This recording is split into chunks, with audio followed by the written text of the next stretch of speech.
orang lebih banyak NGO sekarang memikirkan bagaimana solusinya, karena biasanya ketika mereka berada di ranah di bawah gitu, di society, masyarakat, melalui program, tetapi kadang itu stuck karena kebijakannya nggak mendukung gitu. Jadi kenapa kita sih perlu menjadi wadah pemikir, atau misalkan tidak perlu yang terlalu ekspertis dalam public policy, tetapi ada bagian-bagian yang kita bisa mempromosikan solusi yang kita anggap itu penting menjadi sebuah kebijakan. Begitu. Ini halaman pertama. Lalu kan wadah pemikir itu istilah yang agak aneh ya, wadah pemikir gitu. Jadi kalau kita bayangin tuh kayak wajan isinya tuh pada orang-orang berpikir gitu. Karena kan sebagian besar tuh kalau dilihat dari zaman dulu orang itu suka mikir sesuatu gitu, terutama adalah ketika ada masalah dia memikirkan solusi. Upgrading terhadap satu masalah agar tidak bisa terjadi di masa depan begitu. Jadi kalau dari definisinya sih wadah pemikir itu adalah organisasi, baik itu bahkan perusahaan atau bahkan pemerintah, ada sebagian pemerintah atau fully independent yang memikirkan ide atau solusi terhadap suatu masalah sosial, politik dan ekonomi. Kalau dari sini sih definisi sih politik dan ekonomi ya teman-teman ya. Tetapi kalau sekarang sih dua dekade terakhir itu udah mulai banyak tuh think tank yang juga membahas masalah isu-isu sosial. Maka ada beberapa think tank di Amerika yang bahas mirip banget dengan kita gitu, membahas video game, perlindungan anak, digital content yang ramah bagi anak itu dan orang tua, itu juga sudah ada. Jadi si wadah pemikir ini sebuah transformasi baru, peran dari sebuah organisasi untuk dapat membantu mikirin sesuatu dari pemerintah, karena pemerintah kan biasanya itu menghasilkan kebijakan, dan yang kita tahu ya pemerintah itu kan kebanyakan pejabat yang membuat kebijakan, perspektifnya juga pejabat, dan pejabat itu kan teknokrat ya, dan cara berpikir teknokratik itu biasanya itu lebih ke administratif, dan produknya adalah outputnya adalah undang-undang atau kebijakan peraturan gitu-gitu, yang kadang itu bisa jadi memang sesuai, bisa jadi memang nggak sesuai dengan kondisi realita. Nah, di sisi lain, organisasi yang seperti NXG ini lebih banyak berada di ranah di bawah gitu, tahu problem asli dari keadaan sesuatu, terutama misalkan konten digital literasi, untuk orang tua, bagaimana konten yang baik untuk anak gitu, mendengar juga bagaimana keluh kesah di dalam strukturnya. Jadi melihat masalah itu bisa lebih objektif untuk menyajikan suatu rekomendasi kebijakan. Nah itu wadah pemikir ya teman-teman ya, atau think tank. Nah ini definisi resminya ya. Jadi bertindak sebagai jembatan antara akademisi dan aktor kebijakan, dan antara negara dan masyarakat sipil yang melayani kepentingan publik sebagai suara independen. Jadi si wadah pemikir ini adalah menerjemahkan penelitian dasar dalam bentuk rekomendasi untuk melayani kepentingan publik sebagai suara independen. Nah, sebagai suara independen itu bisa di board kita adalah salah satu yang agak susah.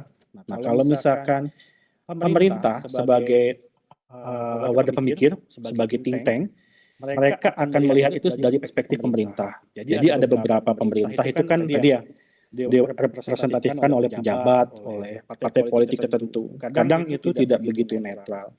Bahkan misalkan sekelas BRIN pun sebagai salah satu lembaga milik pemerintah, walaupun risetnya juga begitu kaya gitu ya, tetapi belum tidak senetral mungkin bagi organisasi yang berada di luar pemerintah. Nah, kalau ada beberapa literatur juga menyebutkan kelemahan wadah pemikir yang dari akademisi, dari universitas itu juga terbatas karena mereka melekat subjek keilmuan mereka, dan walaupun sekarang itu di kampus-kampus Indonesia kan sudah ada pengabdi masyarakat ya, tapi kebanyakan aktivitas mereka berada di kampus. Jadi ada pihak ketiga, itu misalkan NGO yang bisa melihat ini, memanfaatkan netralitasnya sebagai salah satu jembatan antara akademisi, pemikir baik dari NGO untuk menyajikan solusi kebijakan. Itulah definisinya ya, agak memusingkan. Tapi kurang lebih think tank ini menjadi hal yang menarik gitu. Dan diskusi kali ini gimana sih NXG ini atau NGO lainnya untuk bisa memanfaatkan konsep think tank ini menjadi salah satu solusi bagi sebagian besar NGO untuk bisa memberikan solusi yang lebih baik ke depannya gitu dari masalah-masalah yang ada. Nah, ini nih mau ke atas, apa ke bawah, apa dua-duanya. Ini simple ya bahasanya, mau ke atas, mau ke bawah, apa dua-duanya. Jadi kebanyakan non-government organizations itu berada di level bawah gitu. Jadi lebih banyak berurusan dengan program-program masyarakat, berhubungan dengan masyarakat, melihat mencari solusi dari masyarakat langsung gitu ya, atau ke atas gitu. Apa kita mau melobi pemerintah untuk melakukan kebijakan tertentu? Apakah kita ingin berdiskusi dengan pemerintah untuk solusi tertentu gitu? Apa dua-duanya? Kita melihat ke bawah sebagai salah satu source kita untuk melihat, mengcapture masalah, dan kita libatkan pemerintah yang di atas untuk mencari tahu solusinya seperti apa gitu. Nah, ini kan mau ke atas, bawah, pada dua-duanya. Berarti kan si think tank ini sebagai moderator ya antara solusi yang masalah yang di bawah dan solusi yang di atas. Kalau kita buat hierarki dari masyarakat sampai pembuat kebijakan di atasnya. Gitu. Nah, ada juga teman-teman dalam beberapa dekade terakhir ya, kalau saya lihat beberapa literatur itu macam-macam tuh definisinya. Ada NGO, non-government organization, ada CSO, civil society organization, ada istilah yang namanya non-profit organizations, ada interest groups, ada third sector organizations. Nah, ini bedanya apa sih? Lalu NXG berada di mana sih antara beberapa definisi ini ya?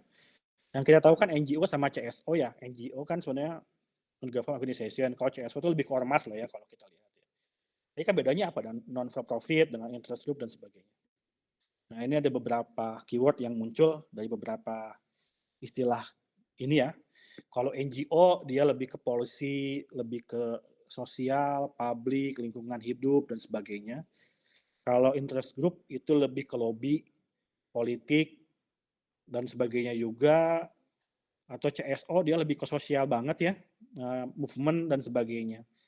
Jadi ketika kita akan membahas masalah society, program dan sebagainya, ini lebih ke NGO. Tetapi ketika kita ada lobbying, bagaimana kita mengimpos sesuatu yang kita anggap penting agar pemerintah mau melakukannya gitu, itu interest group trend. Jadi interest group ini juga salah satu tren yang muncul ya di politiknya Amerika, karena peran NGO di sana juga dilibatkan dalam beberapa lobby-lobby politik.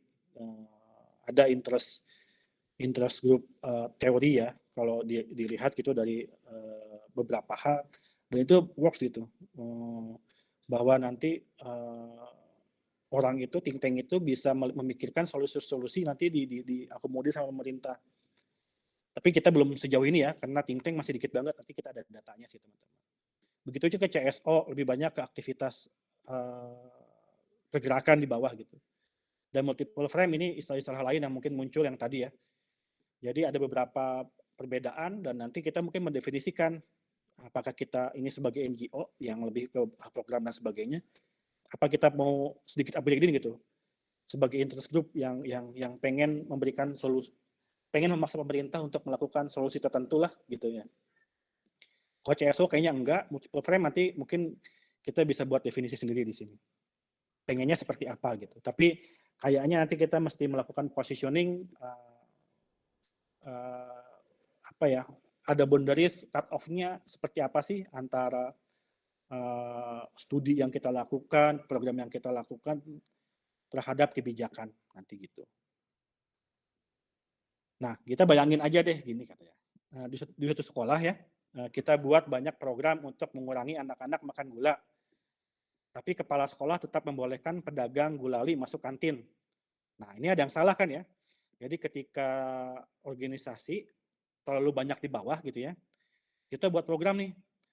anak-anak mengurangi makan gula gitu ya, program A, program B, memberikan pelatihan kepada guru anak-anak gitu untuk mengurangi anak-anak makan gula. Tapi kepala sekolah di sekolah itu tetap membolehkan pedagang gulali masuk kantin.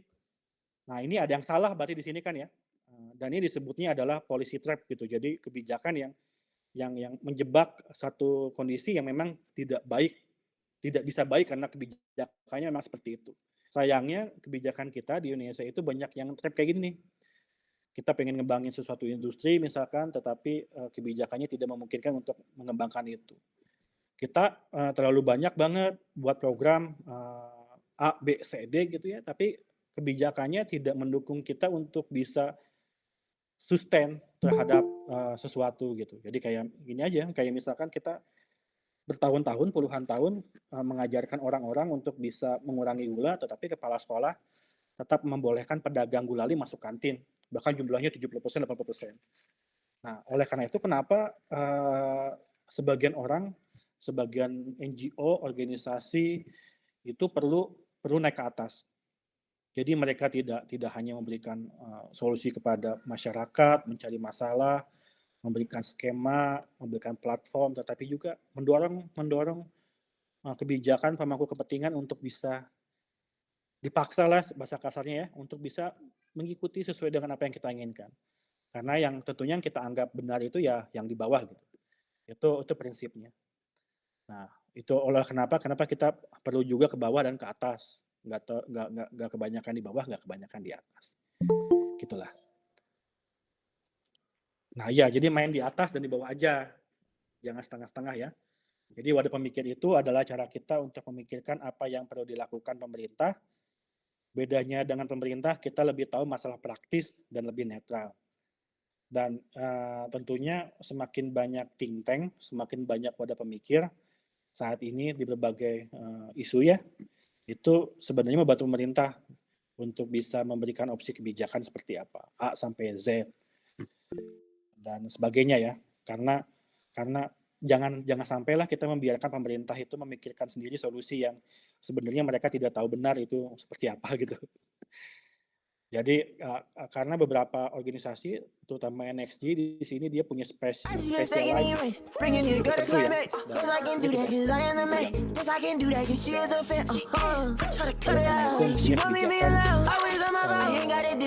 Pemerintah membuat kebijakan salah satunya adalah. Nah ini beberapa think tank murni ya. Kenapa think tank murni?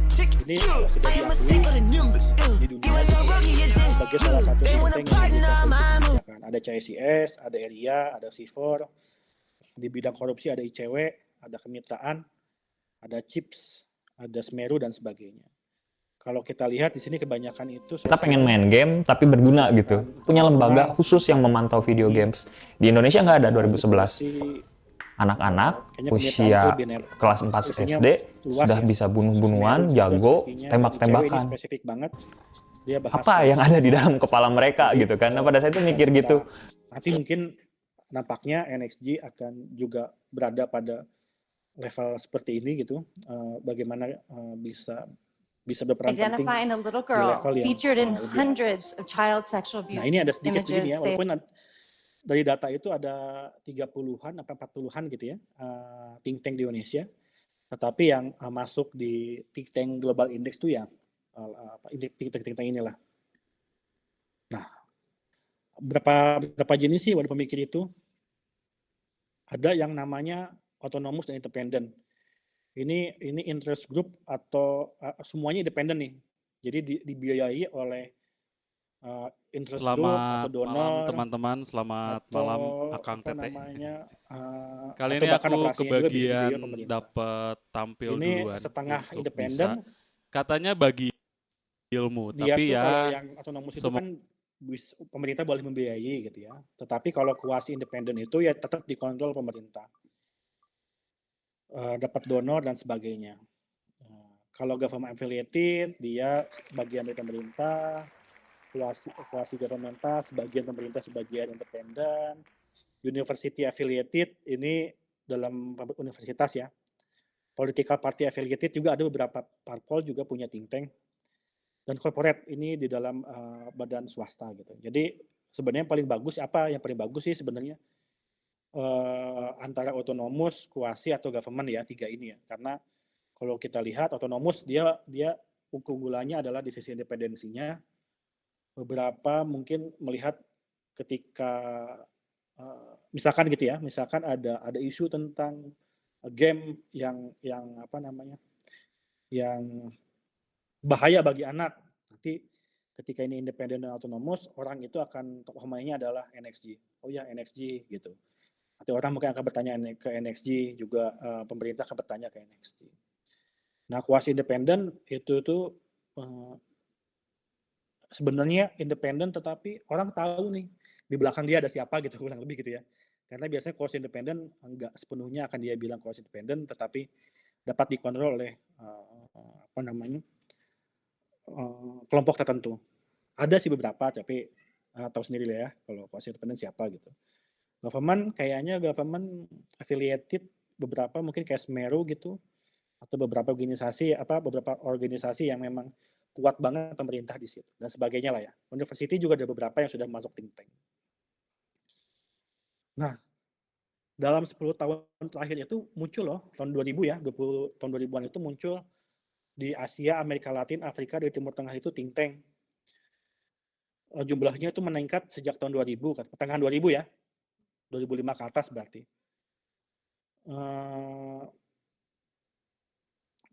Kebanyakan dari Asia gitu, negara apa namanya wilayah ini tuh dependen apa namanya dari pemerintah gitu. Jadi lebih banyak nggak ada masih sedikit yang independen, tapi masih banyak yang sebagian itu memang didanain pemerintah atau donor. Dan sebagian juga adalah university government affiliated, terutama di apa namanya prodi-prodi kebijakan publik ini juga sudah ada ya dan sebagainya lah ya. Nah ini kenapa sih muncul think tank akhir-akhir ini jumlahnya tuh ribuan sekarang gitu? Karena ada informasi teknologi revolutions. Jadi untuk saat ini terutama adalah udah akhir era di mana pemerintah itu mengontrol penuh kebijakan, terutama informasi dan sebagainya. Ada beberapa kali ya di Indonesia itu kebijakan pemerintah itu bisa berubah atau politicians, public official itu kena cancel karena mulut-mulut netizen Indonesia yang jahat ya. Tapi itu salah satu fenomena yang menarik sebenarnya bahwa sekarang itu kontrol kebijakan itu nggak cuma ada di pemerintah gitu. Sebagian perannya itu ada di society, di orang-orang yang mungkin di rumahnya pulang sekolah dia nge-tweet gitu, itu bisa merubah kebijakan yang skalanya nasional. Atau mungkin gerakan-gerakan sosial media dari hashtag itu kan juga banyak kebijakan berubah gitu. Bahkan akhir-akhir ini juga kan Presiden Jokowi juga menunda kebijakan tertentu karena memang riuh ya apa namanya di sosial media. Jadi ada satu sisi sekarang pemerintah itu nggak bisa monopoli banget terhadap kebijakan publik. Juga oleh karena itu ada namanya krisis confidence dalam pemerintah ya. Jadi pemerintah itu tidak akan selamanya nyaman untuk melakukan kebijakan. Karena memang ketika dia melakukan kebijakan A, pasti ada satu sisi orang itu akan lebih mudah mengkritik kebijakan tersebut. Jadi ada penengahnya itu antara pemerintah dan publik yang penasaran gitu dan mulutnya jahat. Think tank ini sebagai justifikasi bahwa apa yang dilakukan pemerintah itu benar atau salah gitu. Dan mestinya pemerintah bisa memanfaatkan think tank yang terus tumbuh terutama di Indonesia. Nah, lalu gimana sih untuk melihat think tank gitu atau bagaimana NGO itu dapat dilihat sebagai think tank yang baik? Yang pertama adalah resource indicators. Resource itu berarti siapa sih orang di dalamnya? Siapa sih analis, scholarsnya, level pendidikan, pengalaman dan sebagainya. Jadi talent itu menjadi salah satu penting yang bisa melihat think tank itu penting di masyarakat gitu. Nah, di Amerika itu ya ada tren itu talent itu kadang suaranya itu 11-12 dengan think tank-nya. Misalkan apa ya? Gini, misalkan saya ngebuat think tank itu tentang musik gitu ya. Ya saya masukkan expert Ahmad Dhani gitu. Jadi kan agak suaranya tuh sama kuat tuh think tank-nya sama si Ahmad Dhani. Ahmad Dhani ini udah kuat banget di musik dan kadang suaranya itu didengar. Jadi bagaimana kita bisa meng-hire atau mendevelop orang itu bisa kompeten di bidangnya. Itu resource. Yang kedua ada ya utilization ya, bagaimana engage terhadap media, bagaimana kebijakan kita atau suara dari organisasi itu didengar oleh media. Lalu bagaimana ketika ada isu tertentu, misalkan tentang game dan sebagainya, bagaimana NXT itu dimensions. Nah ini mestinya jadi salah satu indikator planning ke depan bagi NGO yang pengen mengambil ceruk di think tank. Dan outputnya nih, seberapa banyak sih polisi proposal, idea, buku, jurnal, policy brief, berita, interview, briefing, konferensi, seminar, dan sebagainya yang dilakukan oleh organisasi. Jadi output ini salah satu penting ya untuk melihat ini. Jadi tidak hanya program misalkan, tetapi juga jurnal, buku, policy brief. Nah, NXG nanti dalam waktu dekat itu akan punya policy brief. Nanti ini menjadi salah satu tools untuk menjadi salah satu peran NXG ya dalam meningkatkan peran dalam kebijakan publik. Dan yang terakhir adalah impact nih, yang salah satu penting. Sederhananya impact itu adalah bagaimana nanti itu outputnya, utilization-nya, reputasi kita, lalu suara yang diberikan itu berpengaruh terhadap kebijakan. Nah ini yang salah satu yang lumayan penting nih. Kebijakan baik itu official terhadap publik politik, parpol misalkan, atau terhadap kebijakan levelnya di daerah, nasional, bagaimana impact-nya terhadap mereka itu. Nah, ini 4 ini menjadi salah satu indikator dalam memperhitungkan bagaimana menjadi wadah pemikir yang baik. Nah, ini di beberapa negara ya. Paling banyak itu di Eropa 2.900, Amerika Utara itu 2.300 loh. Amerika Utara kan cuma 2 negara tuh. Dan Amerika berarti kalau dibagi 2 tuh seribuan ya. Di Amerika Kanada atau Amerika Serikat ada seribuan. Di Asia 3.300, di Amerika Selatan atau Amerika Tengah 1.000, Afrika 600, di Timur Tengah dan Afrika Utara 500, 5 atau 600. Di Indonesia itu tercatat ada 37 organisasi yang masuk think tank. Sebagai perbandingan, Vietnam itu 180 dan China itu 1413. Nah, 37 ini menjadi sangat sedikit, apalagi kalau kita lihat beberapa contoh think tank itu pasti ngebahas ekonomi, kebijakan luar negeri ya, dan sebagainya gitu, kebijakan-kebijakan yang sentral banget gitu ya, keuangan gitu, korupsi, tetapi masih sedikit nih think tank yang membahas isu-isu spesifik, tapi juga sentral, misalkan digital, literasi digital itu belum ada think tanknya. Jadi 37 ini makin sedikit ya dibandingkan Vietnam dengan Cina. Nah, semakin banyak think tank itu semakin seru, semakin menarik ya.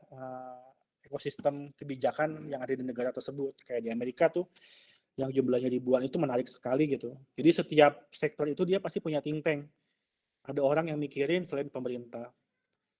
Dan bahkan isu-isu yang sangat spesifik ya, isu gender, isu agama dan sebagainya. Ini kita lihat ada beberapa contoh think tank sih yang ada irisannya dengan video game, digital konten yang ada hubungannya sama konten anak itu sama orang tua. Oh ini ada ya, malah double. Oke, nah ini ada beberapa think tank yang fokus di video game dan digital konten misalkan. Ada namanya Extremist Gaming IGRN ya, Research Network, ini juga sama think tank bagaimana men-tackle konten-konten negatif dan ekstrim di video game. Bla bla bla gitu ya. Dia bisa menyediakan riset yang menarik dan dia bisa melakukan kampanye dan lobbyis terhadap pengambil kebijakan. Atau ada juga namanya Center for Child Policy. Dia lebih think tank yang membahas tentang isu perlindungan anak. Salah satunya juga memang isu game ya. di sini. Ini salah satu think tank no. Dia juga di bagian depannya itu langsung nih policy issues, resource dan issue in brief gitu. Jadi bagaimana dia bisa mendefinisikan masalah, lalu kebijakannya seperti apa sih gitu. Oleh karena itu namanya think tank ya teman-teman.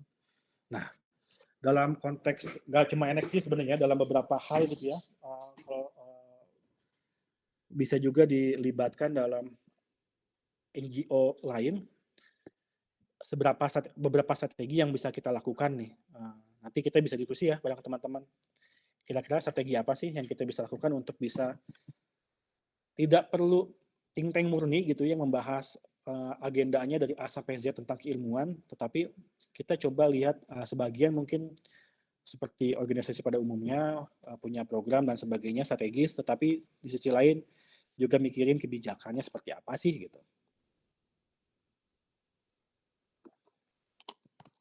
Yang paling pertama, rethinking our visions. Yang pertama kita mesti memikirkan ya, apakah yang sudah kita lakukan selama ini telah merubah sesuatu. Kalau belum merubah sesuatu, apakah kita terjebak pada ekosistem yang tidak menguntungkan? Seperti tadi ya, policy trap.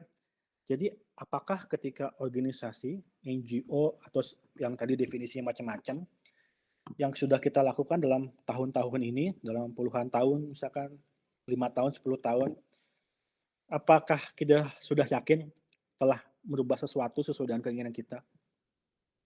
Memperbaiki sesuatu? Kalau enggak, apakah itu disebabkan oleh ekosistem yang tidak menguntungkan? Salah satunya adalah kebijakan yang tidak menguntungkan ya. Kebijakan yang sebesar apapun effort yang kita lakukan, kebijakan ini tidak bisa menyaingi apa yang sudah kita lakukan gitu. Apabila itu masalahnya, ya kita perlu memikirkan bahwa kita perlu berperan juga sebagai think tank. Nih, jadi yang kedua adalah ketika berarti ada sesuatu yang perlu kita suarakan, ada sesuatu yang perlu kita paksakan kepada pemerintah. Yang kedua adalah fokus kepada public policy. Jadi di sini bukan orang public policy murni ya. Berarti juga kita bisa mulai belajar melalui kebijakan publik. Kita minimal adalah aware terhadap kebijakan di negara kita, sistem kebijakan di negara kita. Ketika kita fokus kepada perlindungan anak dan konten yang ramah kepada orang tua, misalkan kita update terhadap kebijakan pemerintah, apa yang pemerintah bicarakan, berita-berita mengenai itu. Dan juga kita update terhadap bagaimana negara lain menghandle masalah tersebut. Jadi public policy kan sebenarnya istilahnya itu apa yang dilakukan pemerintah dan apa yang nggak dilakukan pemerintah ya. Jadi kita mesti aware gitu, semua tim fokus kepada public policy atau melek public policy lah di situ. Yang ketiga, tadi kan talent itu menjadi salah satu yang penting ya, karena yang salah satu yang dinilai dari think tank itu adalah talentnya. Gimana kita yakin orang itu bisa dipercaya ngomong itu gitu. Jadi talenta yang peka terutama ya, talenta yang peka terhadap kebijakan dan mampu melihat masalah melalui proses kebijakan itu penting gitu. Jadi isu-isu kan muncul saat ini kan. Nah, bagaimana sih dia itu peka? Oh, ini ada celah kebijakan nih yang bisa kita paksa pemerintah untuk melakukan itu. Itu bisa kita buat ya ketika kita punya orang-orang yang mengerti public policy, nanti bisa mengembangkan talenta internalnya, peka dan mampu melihat masalah. Bentar. Oh ya benar. Takut salah. Yang kedua adalah kembangkan pendekatan yang kita lakukan. Seperti orang-orang mungkin zaman dulu anak kuliah turun ke lapangan itu kan salah satu pendekatan untuk turun ke jalan kan, demo di jalan itu salah satu pendekatan untuk bisa menyuarakan, memaksakan sesuatu untuk dirubah ya dari pemerintah ya. Tapi tentunya kita nggak perlu ke lapangan, teman-teman nggak perlu ke lapangan, tapi ada beberapa skema kebijakan yang bisa kita gunakan untuk bisa melihat, pemerintah melihat gitu. Salah satunya adalah dengan policy brief atau issue in brief, policy notes, naskah kebijakan dan sebagainya. Ini salah satu pendekatan yang bisa dilakukan. Ini ada beberapa contoh policy brief ya. Ini bahkan ada IGEA. IGEA itu IGRS di Australia. Dia membuat policy brief itu cuma 1 halaman, tiga paragraf gini ya. Dia judulnya Supporting and Promoting Online Safety in Video Games misalkan. Dia hanya 3 halaman. Tapi 3 halaman ini kalimatnya mudah dibaca oleh pemerintah. Jadi si IGEA ini mungkin hanya memberikan 1 kertas ini kepada pemerintah untuk dibaca gitu. Dan ini berasal dari riset ya. Nanti bagaimana dia bisa pemerintah bisa melihat ini menjadi solusi masalahnya dan solusi yang diberikan. Jadi kan gini kan ya. Are online video games a safe place for children? Ini ada beberapa kalimat kontradiktif. Beberapa video game itu nggak safe gitu. Nah, ini bagaimana, ini strategi pertama, bagaimana video game ini membantu melindungi anak-anak dari kekerasan misalkan. Yang ketiga, ini bagaimana pemerintah bisa mendukung online safety games gitu. Ini kan hanya 4 paragraf ya, tapi padat banget nih. Dari masalah, dan juga solusi, hanya dalam 4 paragraf. Atau di sini ada issue in brief dari Center for Child Policy. Ini malah lebih simple. Dia tidak menyajikan kebijakannya, tetapi masalahnya. Jadi ini untuk mengasih tahu pemerintah bahwa ini ada masalah nih di masyarakat dan kalian perlu tahu gitu. Ini hanya ada masalah dan dia dijelaskan bahwa kebijakan saat ini tuh nggak match loh dengan masalah ini. Jadi pemerintah perlu berubah sesuatu gitu. Ini bisa juga. Dan ketika kita sudah ada pendekatannya nih, teman-teman tentang bagaimana sih kita mendekati apa yang kita pikirkan kepada pemerintah gitu. Ada yang kelima, gimana menjadi sensitif dan produktif gitu. Jadi bagaimana kita bisa peka terhadap isu sosial, mampu memprosesnya melalui kebijakan, dan mampu mendorong praktek-praktek kebijakan pada pemangku kepentingan. Praktiknya mungkin NXG itu nanti perlu nih kita bisa menerbitkan policy brief secara rutin ya. Misalkan setahun 3 kali gitu membuat edisi policy brief yang melihat isu-isu sosial dan kebijakannya. Atau bisa responsif, misalkan ada di sosial media, di publik itu lagi ada isu tentang sesuatu gitu. Nah, kita bisa lihat celahnya nih. Oh, ini bisa diselesaikan melalui solusi dari sudut pandang NXG. Nah, itu semua bisa kita mulai ya dari sensitif dan lebih produktif. Secara reguler memberikan naskah-naskah kebijakan publik, respon terhadap dinamika di luar, nggak cuma Indonesia mungkin di luar negeri ya. Lalu misalkan sebagai salah satu contoh misalkan ada negara lain gitu dia memblok PUBG gitu. Nah, kita langsung nih bisa melihat positioning dalam kebijakan publik nih. Negara lain nih telah melakukan memblok PUBG. Lalu NXG seperti apa sih mestinya gitu. Bagaimana kita bisa merefleksikan dengan konteks Indonesia.